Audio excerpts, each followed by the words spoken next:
Hi, good evening, and welcome to a slightly later Barmy Army podcast, number 52. We've been doing this for 52 weeks straight now, and we're going to hopefully get there. We will get to the year, and we will get beyond it. Tonight, I am joined by Matt and Anthony. Good evening to you both. You both okay? Yeah, doing good. Thanks, Marc. How's you? Yeah, no technical difficulties, but we're there now. Good evening, Ref. Hope you're all right. Don't eat the applesauce too much. Anyway, tonight, gents, we're going to be talking about club from the news from around the club, and also that game on Friday night that no one cares about. It's a nothing game. It's no one. I don't know if anyone's going to even watch it. I mean, to be honest, I don't know how you two feel about it, but we'll get onto that later. Evening, Nat. And evening, Deb. Right, let's start with the news that kind of came out towards the back end of last week. We'll go in chronological order. Friday was Ivana's birthday, and Friday night she released pictures of herself having a good time. And in those pictures, she was wearing a boot. And straight away, Twitter kind of went on its usual Twitter meltdown as normal. And then on Saturday, the club released a statement saying Ivana is now out for the season. Anthony, let's start with you. Are you concerned about the number of injuries we seem to be picking up? Yeah, I'm starting to get concerned. There's only how many people can have the same sort of injury running through the club? It's not just Ivana, is it? It's Tobin, and and not just Tobin either. I think is that the third or fourth similar injury this season. So yeah. I don't know what's happening. Why we're picking up these injuries? Matt, are you as concerned about them, or do you just put it down to it's football? It's a contact sport. It's going to happen. I think there is an element that obviously, all clubs will experience injuries at some stage. The season's 10 months. It's a long season. You're bound to get injuries. But I think it's definitely a concern when, you've got so many. As you say, Ivana's now out for the season. Leslie, it seems like, isn't quite ready to return just yet from the sound of things. Obviously, we don't know when Tobin and Leah are going to be back. So that's a lot of players to be without a crucial stage of the season. We're getting into the real run-in now. So it is definitely a blow. But something that you pointed out at the weekend is that it seems to be all our forwards that are getting injured. It's not as if we've got injuries right throughout the team, and we have had players in other positions get injured before, but at the moment it seems to be concentrated towards the forwards, which is a bit strange. So I don't know if there's a reason for that, or it's just an unfortunate coincidence, but it's something that does stick in the mind a bit. Yeah, and I'm going to come on to that. Good evening, Ifa. Natalie's put in Tobin, Leah, Leslie, Press, Smithy, LJ. They're just a few. Now, what we don't know is how these injuries have occurred. With the exception of Leah's. Leah's is really the only one we know about because we all saw it happen during the game. But we do know that, Casey said yesterday that Kirsty Smith and LJ are fit and they're eligible to play on Friday night. But Matt, you make a very good point about the forwards. And have you noticed as well, because you both probably have, that it's the men's forwards have also always been injured. Yeah. So one club, all red, all equal. There we have it. Matt, Anthony, if you could pick any one of those to be fit for Thursday that Nat's put in, who would it be? Tobin, Leah, Jess? I would say it would be easy, but Sorry, Matt, you've got thinking time. You're next. it's a hard one. I think you know what I'm going to say. It's out of two of them. Yeah, it is. Leah and Tobin. Yeah. Leah gets double marked, so maybe Tobin with her leadership skills. I think that would be a major boost if we could have Tobin. I think with the experience of big games, and that I think I'll go for Tobin if I had to have one of them back. Okay. Matt, just before we come on to you, evening Sang, even Fiona. That makes another good point here. They're all ankle injuries. Now, what we don't know is if they've rolled their own ankle, running for a ball. We honestly don't know. Or, has maybe some of the defenders gone in maybe a bit too harshly. We don't know. So go on. Who would you have? Yeah, for similar reasons, I'd say Tobin, given the magnitude of the game, which I'm sure we'll get onto later, and the fact that, Tobin has got the experience of playing in these massive games, not only at club level, but international level as well. She's played in 2 World Cup finals, so she knows what these big games are all about. So, yeah, I'd say Tobin.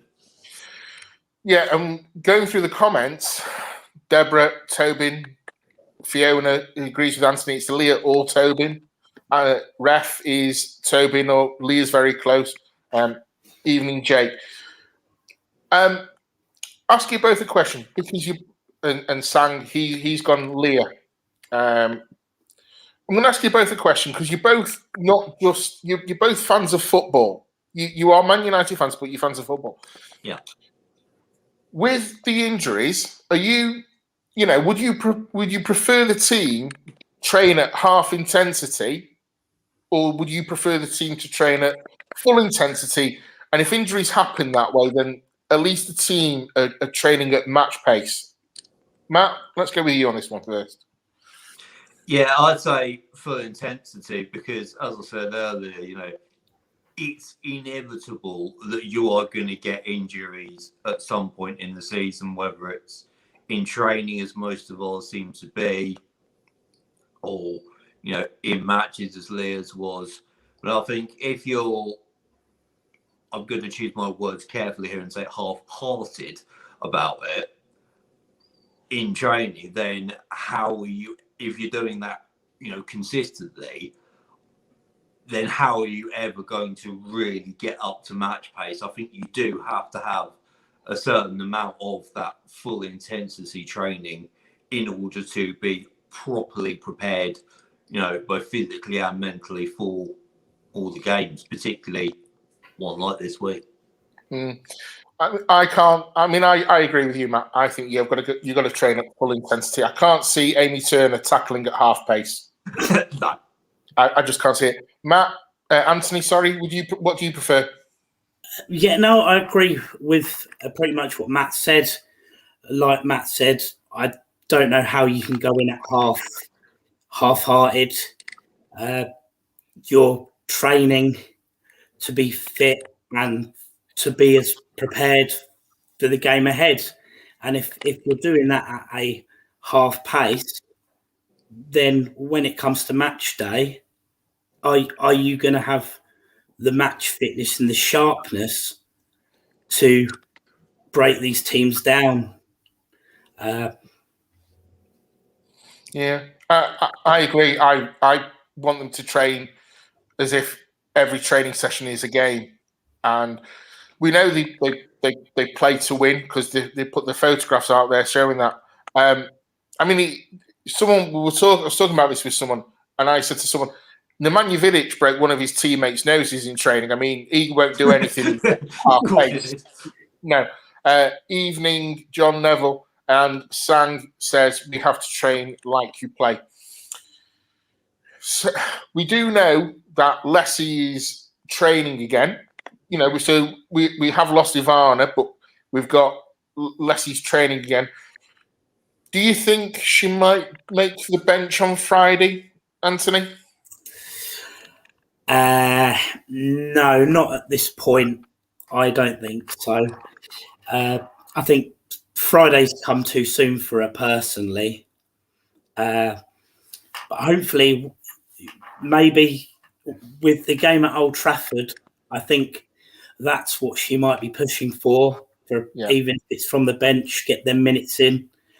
Obviously, Casey has the deciding factor. She'll know that she won't want to rush her back and have a breakdown again and then be out for even longer. Yeah. With important games coming up.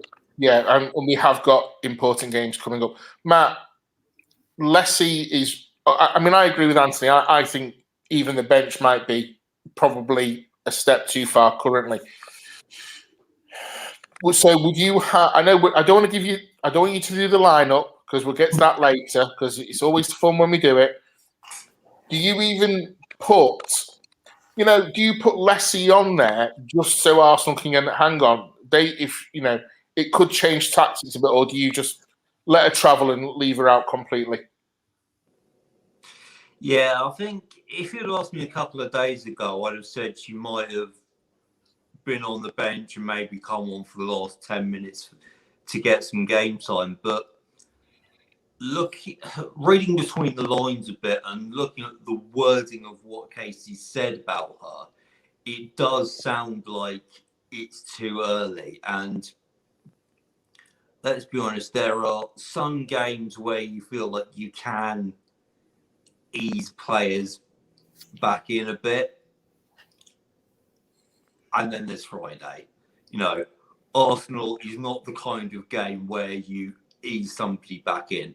Now, she may simply name her on the bench, but just not bring her on. If it's the case of, making up a full bench, so she's around the environment again, maybe, be involved in the warm-up before the game just to get a little bit more fitness into her. But I would certainly be very surprised if we actually see her feature at all against Arsenal. Because it does seem like there is still that little element of doubt. And I can't imagine Casey wanting to take a risk at that point in Leslie's recovery. Yeah, just going to go through a few comments. Jake says, we've all seen Amy Turner's tackles. Won't be surprised if she was responsible for half of those injuries. Jake, you said that, not us. But the other half, Haley lad. Yeah. Ian, no Leslie for him at the weekend. West Ham, maybe. Deb says, indication Leslie isn't ready for Friday. And Sang says, you have to play your strongest side this weekend. End of. You know what? I bet Leslie now starts. We've all said she's not going to be anywhere near it. And come Friday, she'll be in the starting lineup. Kirsty Smith has been training again with the team. We're now aware of that, Anthony. Would you start her maybe on Friday night after she's been out for a bit of after she's been out with a bit of an injury? I had this discussion last night, and I said, out of the people to come back, I would personally have Kirsty Smith. I think when Martha came back, she was thrown straight in, and she got an unfortunate injury that game. But if Kirsty Smith's 100% fit, then I think Kirsty Smith is our best option at the moment. Yeah, we've got Maria, and we haven't seen much of Maria yet, but I definitely think Kirsty Smith for this week. I think she's improved a lot. Yeah. You see, I'm going to get the comments in a minute. They're all going to come flying in that Mark's Kirsty Smith fanboy. I just think she's our best, in my opinion, our best right back. People are going to disagree with that. I think she goes and does a job without much applause from people. We'll get on to that a bit later when we talk about the Arsenal game. Let's talk about the other news that came out. and it came out yesterday, and there was a lot of applause around it from certain people. There was a lot of, humming and howling from others. That our next home game against West Ham, a week on Saturday at 11:30, will be being played at Old Trafford. Matt, what did you think of the news when it broke? You see, just before you start, Matt, you see, I told you I was going to get this straight away. Look, head of the fan club as well. I mean, I'm not the head of the fan club. I know we all know who is, and I want him on the podcast to dispel these rumours. So Shay, I know you'll watch and I know you listen. I want you on to dispel these rumours. Right. It's better being a Kirsty Smith fan club than a Jane Ross one. Oh, Jake, you've just been mic dropped. Matt, Old Trafford, what were your thoughts when it was released, the news? Yeah, I had genuinely mixed feelings about that.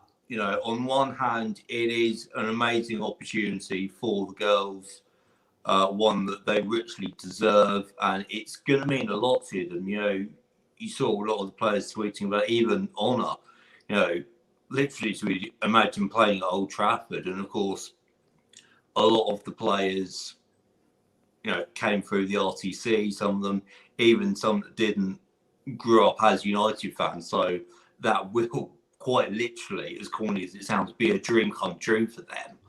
So in that sense, I'm happy for them that they will finally get that opportunity.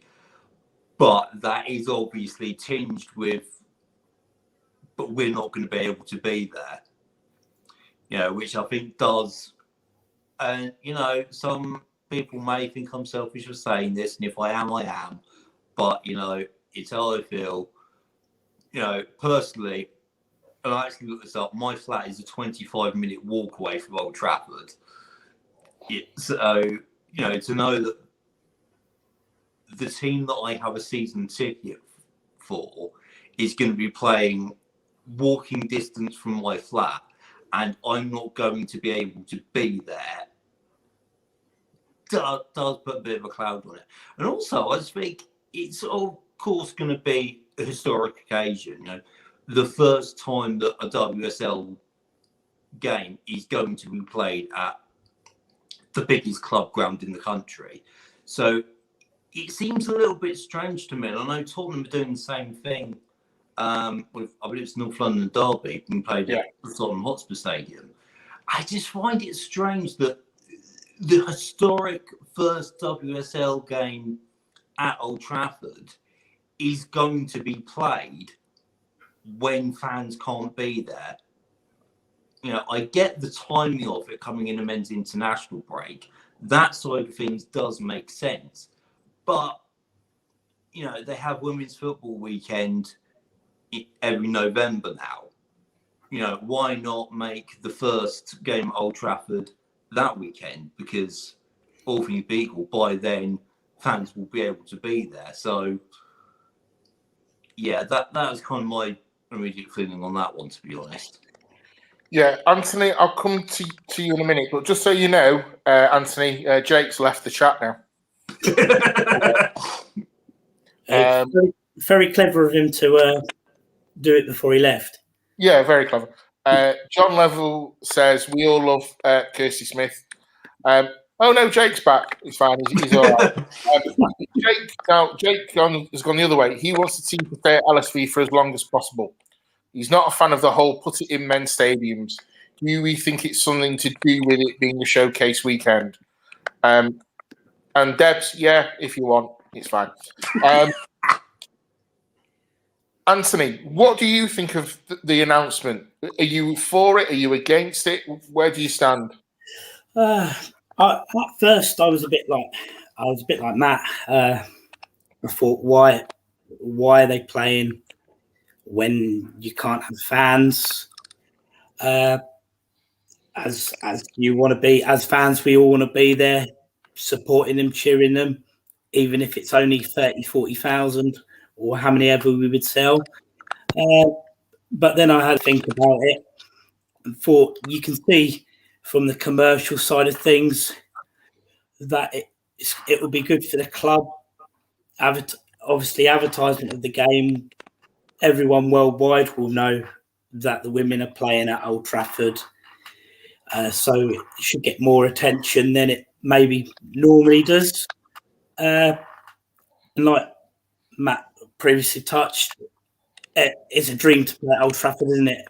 I could only ever dream of being at Old Trafford playing, but it makes it worthwhile for people like Katie Zellum and Ella Toon, who would have, as young girls, dreamed of playing at Old Trafford. And I think when they were younger, it was probably a million miles away. They were probably thinking to themselves, "Ooh, well, you're not going to play at Old Trafford, are you?" But the game's growing, and more women's teams are playing at the men's stadiums.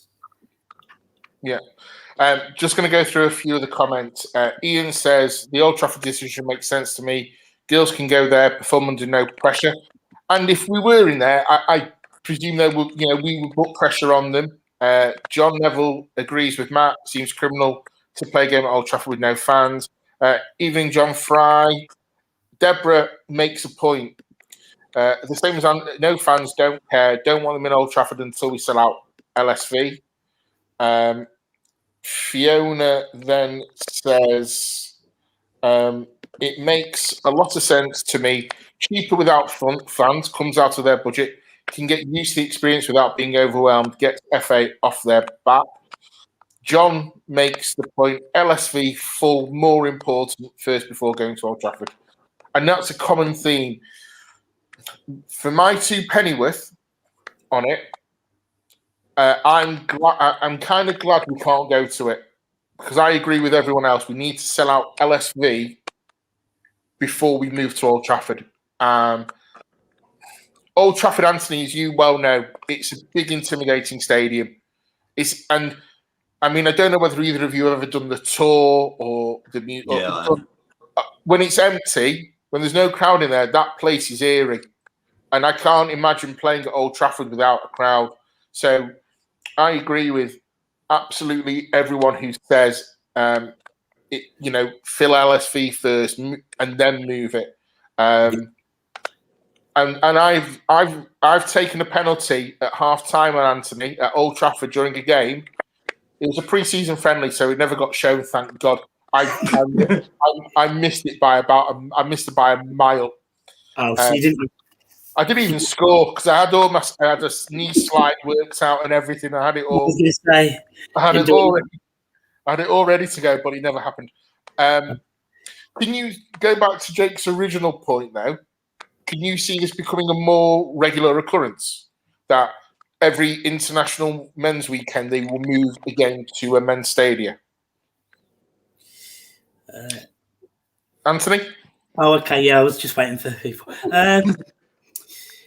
It all depends, doesn't it? Does Casey get the final decision? Because last year she was very much anti-playing at Old Trafford. She wanted LSV to sell out more. I don't know whether with us being in lockdown and not having no fans has sort of changed her perspective a bit. Like people have said in the comments, play on a big stadium, no fans to put the pressure on if things go wrong. You only have to look at England. They played at Wembley, didn't they? Yeah. And it was all big build up, and they didn't do very well that day, if I remember correctly. So it's just a start, isn't it? They can get used to the pitch and that, and they can enjoy it without the atmosphere of the fans potentially on their back, maybe if it doesn't go right. Yeah. And also, I'd like, hopefully, when we can have fans and we do go to Old Trafford, hopefully, and I potentially could see this happen, I could see the Manchester Derby being at Old Trafford. Well, we've all heard what was supposedly happening last season during the FA Cup when we got City for the 14th time in that season in the FA Cup. We all heard that there was certain pressure put on from, presumably the FA to have the game at Old Trafford. But there is Matt, I'm going to come to you about the sticking point. And Ian's mentioned it, but he's used a naughty word, so I'm not going to put the comment on the screen. According to what we understand of what games can be shown on club channels, they can only have 3 games, league games. Yeah. We used our last league game against Villa. Are you surprised MUTV haven't gone, hang on, it's being played at Old Trafford, we want that? Or was it a last minute, or do you think it was like a last minute decision to say, right, we're going to play at Old Trafford? I don't think it was a last minute decision. I don't think you can make decisions like that. Just a snap decision like that. I'm pretty sure there would have been discussions ongoing for a certain period of time before it was officially confirmed. On the MUTV thing, it does surprise me a bit that if there is that strict limit, which I have to say before now I wasn't aware of, it does surprise me that they would have chosen Villa. You'd thought either, the Arsenal game may not have been possible to show on MUTV because, it's away from home and, I've heard journalists say that Bournemouth can be a little bit stingy with certain things. But I would have thought maybe they would have wanted, say, the last game of the season against Everton to be on MUTV because, it's entirely possible that Champions League could be on the line. So, yeah, I was a little bit surprised that they used up the last of the allocated games at this point against Villa when there is at least one potentially bigger home game still to come. Yeah. Yeah, and I agree with that. I'm just going to go through some comments. Fiona says, I would rather they wait to get much bigger attendance at LSB, which is kind of what we've been saying. Jake goes, at least we know fans, we won't see a huge drop in attendance the week after. Does the AFA count that as a win? Kirsty Hansen, this is from Deb. Kirsty Hansen posted a picture of her playing there 6 years ago. She probably saved my penalty. Yeah, so they had a couple of games at Old Trafford during the Olympics. Yeah. In 2012. So, Karen says they'll be desperate to score at OT. Let's get our goal tally up. Yes. Yeah. Now, this is the John Fry goes, just to me, it's a stupid idea. Anthony, this is a question I'm going to come to you with. You go to Old Trafford. You pay £30, £40, maybe even £50 a ticket. Deborah makes a point here. You're going to upset people, but don't want day trippers going just for a cheap trip to Old Trafford. If people are going to go, focus on the team, not the stadium. Do you agree with that? That if you're going to Old Trafford, you're not going to a cheap day out, you're going to support a football team. Yeah, I agree with Deborah. You want the fans there, you want the attendance, you want the big occasion, but you want them to support the team. You don't want them to just be there, oh, it's Old Trafford and the ticket's only £5. Yeah. Let's go. So no, Deborah makes a very valid point. Yeah. Just before I come on to you, Matt, Jake goes, well said, Deborah. It frustrates me how it's going to be a high number in a normal setting. Everyone could sit on their phones the whole match, but they get X number of fans through the door. Success. John Fry says to me, I want to see United women at LSV at the moment because if the game at Old Trafford where would be 50,000 plus supporters, the next home game is we're going to be back at LSV. And I agree with that. And if says for me, it is a strange decision that this happens. That's beyond my ability. That this happens 2 days before the most important game of the season. This decision was probably made days ago. And respectfully, it's a good way to expose non-fans to the game from Sang. Matt, have you been to Old Trafford for a men's game? Or have you not a senior team game, no. Right. So would you agree with what Deborah said? Then, for a lot of people, you're a season ticket holder, so you're in a different boat. But do you agree with what Deborah's saying? That for a lot of people, it's like, oh, and as Anthony said, it's only a £5. Let's go to Old Trafford and not even care about what's really going on. Yeah, I have to say I completely agree. Completely. Okay. You know, we've seen it before when other teams have played big games at the men's stadium. You know, our very first WSL game, a case in point, when we played City at the Etihad, you know, I think they did it because, you know, it was a big occasion, first ever women's Manchester derby, you know, all this, that, and the other. But, and, you know, Chelsea played Spurs at Stamford Bridge on the same weekend. It was the following day. But did it really have any decent effect on the general attendances? Now, Chelsea are one of the better attended teams in the WSL, fair to say. But I have yet to be convinced that there is any real long-term benefit. And it's interesting that a few people actually have mentioned about, you know, wanting to fill LSV first. Something else I completely agree with. And that's actually a point that Casey herself has made in the past when she's inevitably been asked, you know, when United women are going to play at Old Trafford.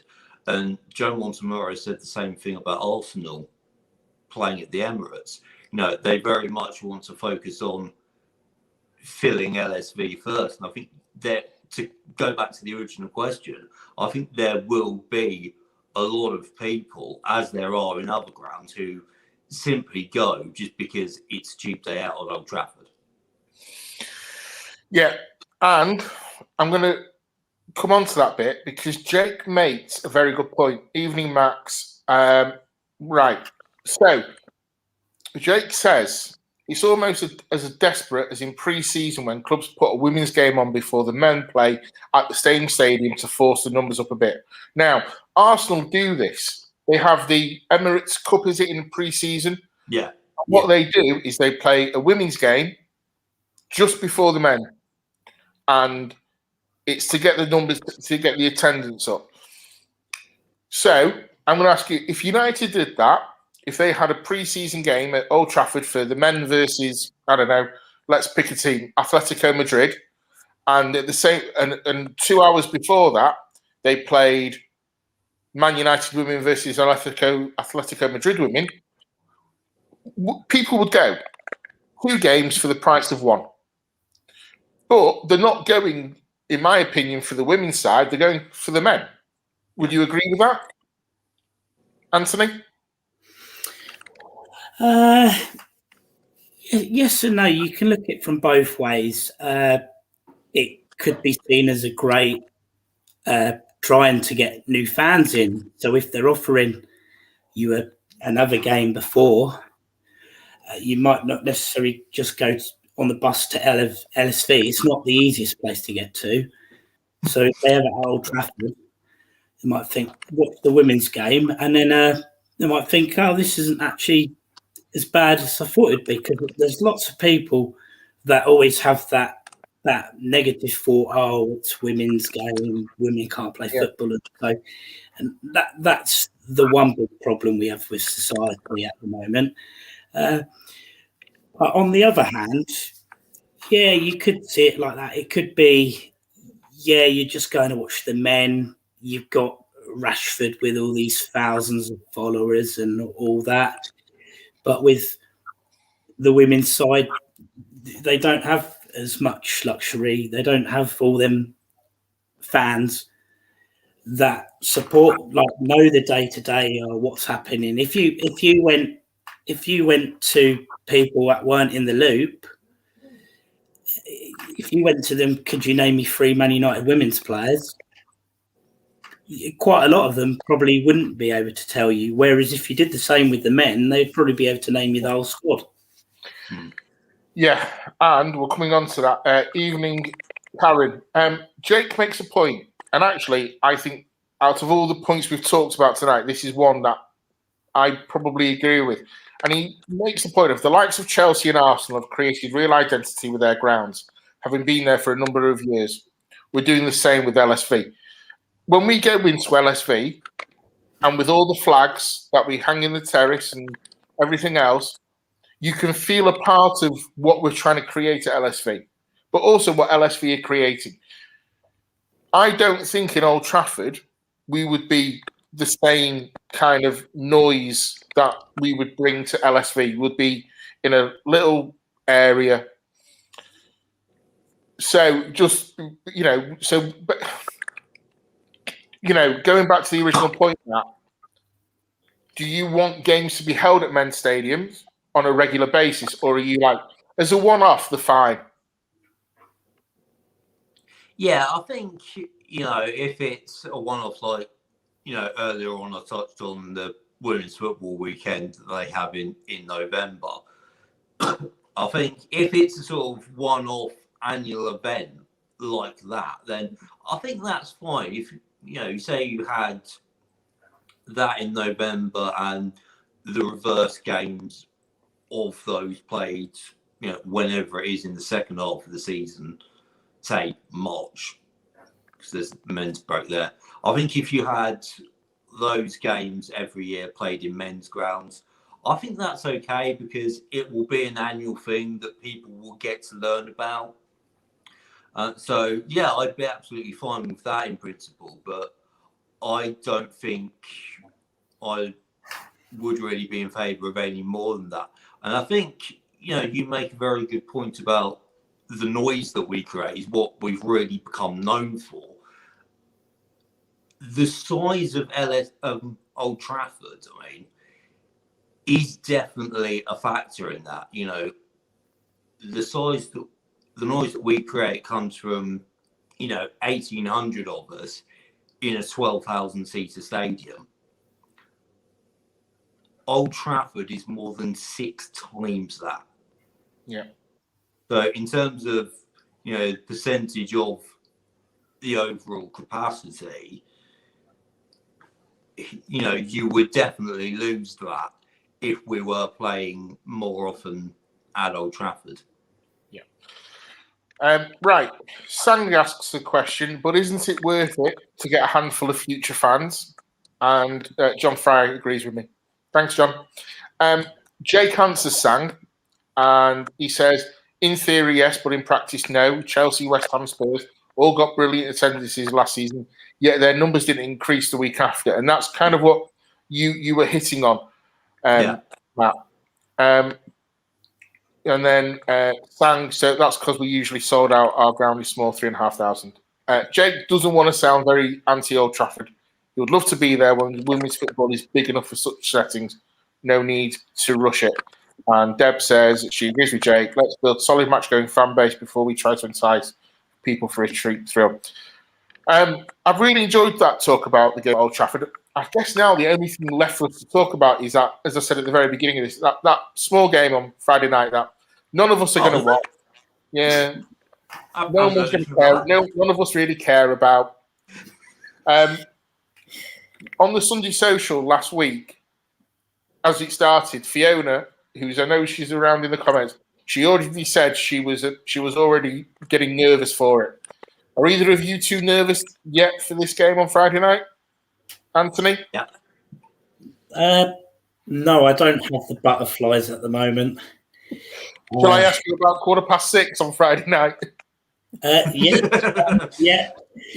Yeah, you can. There'll definitely be them on the day of the game. It's so massive.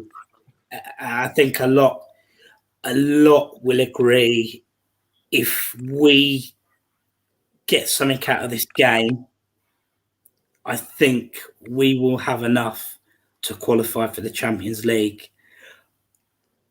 If we lose, this is the problem. Our goal difference is miles behind.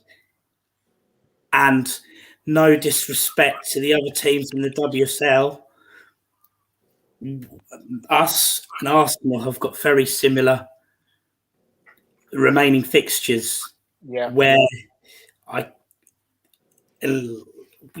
things like Reading do happen, and teams like Chelsea lose to Brighton. But on paper, you can only see 3 points in each game. And unless we're going to go on a goal scoring spree and score like 10 in about 3 games, we're not going to make the goal difference up. Yeah. Just going back onto some of the comments. So John Fry, he's gone for United 10, Arsenal 0. John, if you take off the 0 from the 10 and have a 1-0, I'll take that. I'm not, 10 would be lovely, but I'll settle for 1. Fiona makes a point back at the Old Trafford thing. If the men had a ground at the likes of Craven Cottage, it would be less of an issue. Old Trafford is too big, and we kind of made that point. John Nivel's already bricking it for Friday, as is John Fry. Jockey said, laugh out loud, bloody heck, be happy our women's team's getting to play at Old Trafford. We are happy. We're just upset that we're not there. John Fry then says, Sang says, John Fry, we're on to you. John Fry then comes out with his saying of the year of all these podcasts. It's our biggest game of the season so far. I'm going to go one different. Matt, would you say it's the biggest game in our history so far? Yes, I would, 100%. Because something that I know we've spoken about on the last couple of Sunday socials, and I know a week and a half ago, you asked me right at the start about how many points we would need in order to secure Champions League. And we actually worked out that if Arsenal were to win every game between now and the end of the season, which let's face it, you can see them doing, including Friday night, and we lose that game and then win every game after that, that would see both of us finish on 50 points. And then, of course, there is the goal difference issue that Ant touched on, which means we have no chance. If it comes down to goal difference, we ain't got hope. But even if we were to get a draw from that game on Friday night, that gives us the initiative, because we would then be able to get to 51, and the maximum Arsenal will be able to get is 58. So I honestly do believe that this game could end up being winner takes all in terms of that last Champions League spot. Yeah, no, and I agree with that. Sang says we've also got Everton left as well. We do, but So that's Arsenal. And so have Arsenal, and that's our last. Arsenal have actually got Everton away the penultimate game, so a week before we have. Mm-hmm. So Adam's right, and we've got very similar run-ins. Yeah, Karen says we need to play to win on Friday. We can't assume we will win the rest of our games.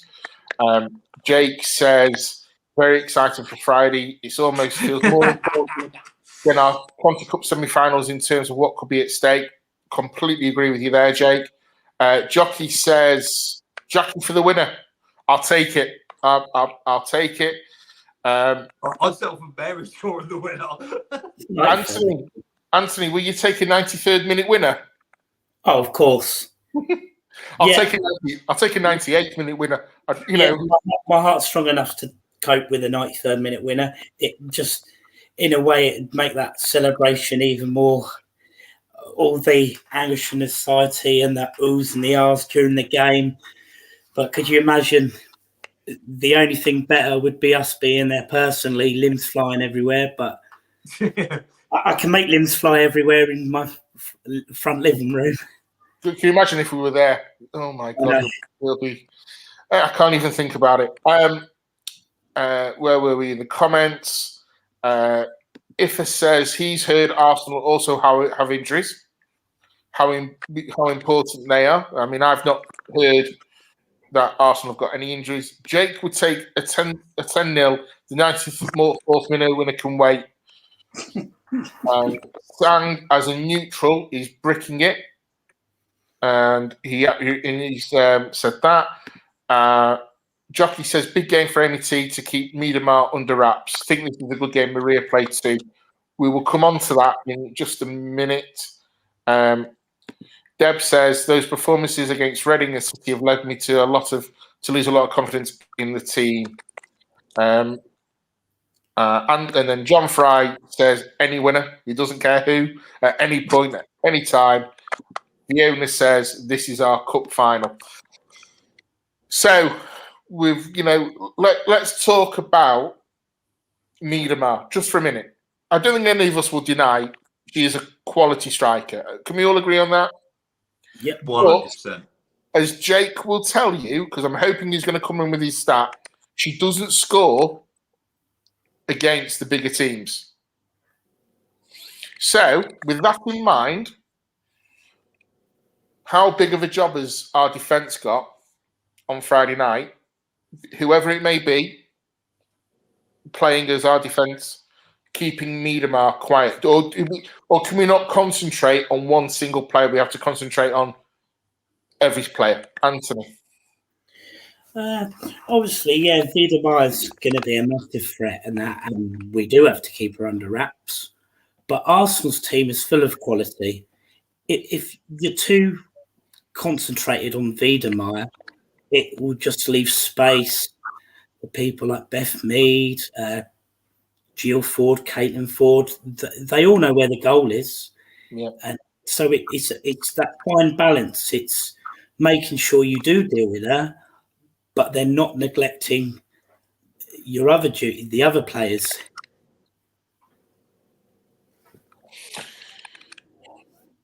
Matt, you and I, we've watched games this season. We've all watched games all together this season. If I was to say to you now, coming up to 8 o'clock on the Wednesday night, you can have a point, what do? Do you go, yeah or no? Yeah, I'd take that because, as I said in my previous answer, a point puts us in control. If we get a point from that game, which I believe would actually be the first time we've got a result away from home against one of the big teams, that puts top three back into our hands. So I think any kind of result I would take 100%. Yeah. Anthony, Jake makes the point, which we'll talk about, and you've made the point as well. We've done well over the past 2 meetings dealing with Miedema, must focus on their threats too. Fiona makes the point. Millie and Amy have big pockets. They can fit Miedema in. Hey, Fiona, we're all for that. Miedema drops back a lot from Sang, so it's not your defence so much as your central defensive tracking her. And this is the point I'm going to come on to you with, Anthony. On Friday night, I'm going to ask for your lineups a little bit, just before we finish, so you've got some thinking time. But so I can tell everyone what my lineup league's going to be. Well, you can always. Yeah. I've already got an agreement in place with Ian that we're going to get a draw. He's going to tell me his, and I'll tell him mine, and we'll just draw. Yeah, and then I'll just change it so I make sure I beat him by 1. Do you go into this game knowing we've beaten them at LSV with one central defensive midfielder in Hayley Ladd, who played that game, or do you go into this game thinking we can't afford to lose it, so I'm going to play 2? Yeah, it's that fine balance. I personally think Casey will go for the 2. Okay. In my opinion, Casey will know it's vital not to lose. Yeah, you don't want to be so negative that if it does happen and you go 1 or 2-0 down, then you've not left yourself too much to do to get back in the game. It's a bit like look at Villa when we had, as soon as we scored the first goal against them. I know the quality between Villa and Arsenal is a lot different, but they were never going to get back in the game. There was more space in that. So the first, as they all say, the old famous cliche, the first 15, 20 minutes is vital. Nothing stupid. We need to defend our set pieces, which has been an Achilles heel. We need to make sure we do the simple things right. Don't make any unnecessary risks, and we'll be fine, because it's hard enough if they score a really great goal from team football. Never mind giving them that head start like we had against Man City when we played at LSV. On another day, we win that game 2-0. Yeah. City's goals don't happen. Mm-hmm. So we've got to be aware of that. Yeah, no, I absolutely agree with that. John Fry says we need to concentrate on our strengths, not their strengths. They need to worry about us more. But he then says, but I'll take the point. Karen says, need to be concerned with everyone. They have other tough players that can score. And this is a point you've both made. Sang says, you take a point and the hand that offers it with the arm if needed. Hey, yeah. Jeb says, a draw is massive because it stops them from overtaking us, not just about us getting something, but stopping them from getting the points. And that's the same point that you've made, Matt, and it's a fair point. Oh, here it is. Jake's got a stat. She scored just once in 6 games against the top 4 sides this season in all competitions. I love it when Jake does that kind of stuff for us. So thanks, Jake. Ian says, Jockey says, take the point big time, though hope don't get sit back. And yeah, we'll get back onto some of those a bit later. There's that one. Matt, the only problem is if we go into a game as fans going, I hope we get a point. I don't want the team going in with that same mentality, because we could end up losing 5 or 6 with that mentality. So would you say Casey said, just go for it, just let's go and have a go? Yeah, I think so, because, I mean, to use an example from the men's game, we saw West Ham clearly going for a point against us the other night. And, of course, we all know how that turned out. In that example, it turned out very well for us. But, West Ham being the team that clearly came for a point, once they went behind, then became very difficult for them. And I think there is a danger that if the players actually did go in with that mentality and, we end up going behind, then that could be very difficult, because not only do we then have to change our approach, we are then chasing the game against a very good side. So I think Casey will definitely want us to be more solid at the back than we have been. The Reading and City games being prime examples. I've said it before, there's been so many times when we've conceded goals that have come from our own making. So she will definitely want to cut that out as much as possible. But I don't think she will, to use a cliche, park the bus and, play defensive and go for a point. I think she will want us to go for it, try and impose ourselves on the game early on and try and dictate the pace ourselves. Yeah, and I'm going to come back to a point that Anthony made very earlier on in the podcast when we were talking about the team. Anthony, I'm not going to ask you to give your team away for league lineup reasons, but we mentioned that Kirsty Smith's back in training, and you said you would probably start Kirsty Smith. And I'm going to say I tend to agree with you. If Kirsty Smith's fit as a fullback, you tend to start her. But would you be tempted to play Maria Torres-Dottir? Because she's got height, and as set pieces, it can come in handy. And play Maria as right back and then Amy and Millie.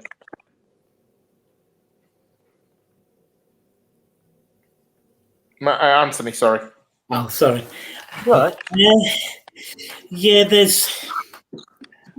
you could look at it like that, defending set pieces and that. It would be good. But also, I don't think you can just rely on someone because they're tall, yeah, it helps, but it might not be anywhere near her. And the others have to defend. They have to do their jobs. So you can't just rely on one person because of their height. Knowing Casey, I potentially don't think she'll make many changes, and I can't see her changing the defence too much. Like I said earlier, we haven't really seen much of Maria, and we will see more of Maria, but I don't think personally she'll start Friday. Right, let's not concentrate on the defense for the last few minutes. Let's talk about the stuff we're good at. Let's talk about the attack. Matt, you know what I'm going to ask you? Who starts up front for you? I think a lot really depends who's actually fit. Because Karen says Jess, and then Karen says players need to go in with a winning mentality. We need to go for the win, but we'll be happy with a draw. Jake says he would love to see Maria at centre back, not right back. And then Jockey says Maria's a great play balling centre back, better back, and she's a good passer, and she's good in the set box for set pieces. Jake, obviously, Jess is probably our only option in terms of who is fit. Well, there is another one, Jake, but we'll get to that. I'm talking about LJ, by the way. LJ, bring on around the 60-70 mark. Matt, who do you start with up front? Yeah, I think through the middle, I completely agree. I'd start Jess. I think we all know that is where she is at her strongest. She's wasted on the wing. We've all said it a number of times. Is Kristen fit? Well, she was kept out of the Villa game as a precaution. Now, I think she's fit to play. So, where does that go then into your... Well, I was definitely going to say I'd start Jess through the middle and Kirsty Hansen in one of the wide positions. If Kristen is fit, then I would play her. If she's not, this may not be the most popular choice, but I'd play Tony out wide. Okay. United's Twitter helpfully actually pointed out earlier today that 4 players have featured in every game that we've played this season, namely Millie, Hayley, Jackie, and Tooney. We've all expressed our frustrations with Tooney and her passing on many occasions, but let's not forget she did score the only goal in the reverse game. Yeah, no, she did. That's the thing. Yes, there have been games when getting a goal or assist is all that she has done, but in a game like Friday night, we may not actually get that many chances. It may be simply a case of getting the one opportunity. So, as I say, if Kristen is fit, she starts for me, but if she isn't, then I don't think starting Tony would actually be the worst thing in the world. Okay, so we're going to be fair, she seems to have a problem passing to a red shirt. Yeah, well, on Friday night, it'll be Arsenal that are playing in red, so she might be all right. Matt, who knows? We'll come to Anthony in just a sec.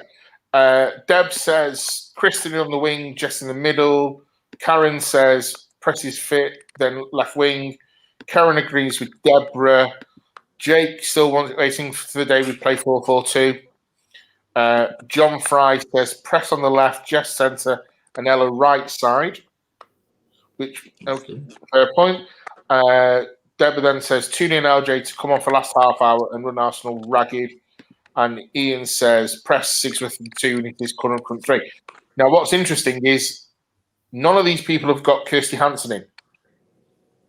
So, Anthony, you've seen a lot of people that said Tooney on the right-hand side of a front three. Do you play, and I'm going to say this for Jake now, are you going to play Lucy Stan because she did play so well against Villa if you are playing Tooney on the right? But I personally think Lucy Stan will start. Okay. Okay. And then you've got Hayley Ladd. So I think 2 defensive midfielders. I don't think if Tooney starts on the right, it will have any bearing on what Casey thinks. I think, like the others said, I agree. Jess. I think Jess is our best option in the middle. She's good in the air, strong. She'll track the ball down, not give them any time on the ball. And like Deborah said with LJ, you bring her on when the Arsenal defence is tired. We all know what LJ can do when she comes in as a sub. Yeah, I completely agree. Right, we're gonna just put the last few comments, and while I'm going through them, just start thinking about what your score prediction is going to be. Jockey says Kirsty seems to be playing better on the left. Karen says press Jess and Hansen. John Fry, Lucy to start as our number 10. Jake says you start Lucy. I also want Kirsty Hansen to start. She's a natural winger. We have to use her. Right, gentlemen, final question. Score predictions. Matt? 2-1 United. Ooh, liking this so far. Anthony? I'm not going to be as positive, but it is a positive result in respect to what we need. I'm going to go for 1-1. And Anthony, that's exactly where I am. But just before we go, there's a couple of things. If we don't win on Friday night, if we get beaten, and I know it's not a nice thing to talk about, if we get beaten, is that third done in your eyes, Anthony? It's a hard one, isn't it?